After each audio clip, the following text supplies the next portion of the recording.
Malyari na lang magdeklara nga lang klase ren pampubliko at pribadong eskwela king Ciudad Angeles. Agpangking karelang lokalakabilyan ustong matsuring panahon. Agpangking bayong patakaran na api kasundo ng Department of Education o DepEd at ng Angeles City Association of Private Schools, di na lang upaya ring eskwela na magdesisyon class suspension. Depende king aktual sitwasyon king karelang lugar.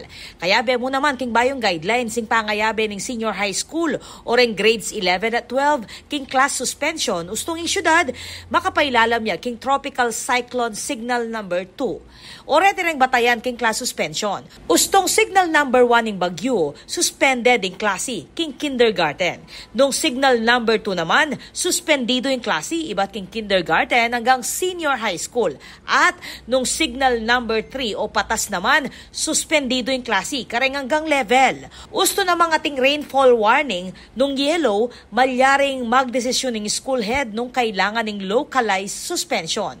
Orange at red naman, automatic kaala ng lub kareng hanggang level. Reng eskwela naman na magdeklarang class suspension, dapat lang makipag-ugnayan kay Angeles City Information Office o CIO. Ing CIO, yang palwala opisyal na listahan da ring eskwela ang mag-anunsyong class suspension king karelang Facebook page. Ako po, Patricia Mamangon para king News Force Pampanga. Balitang totoo, king Balen, susuyo.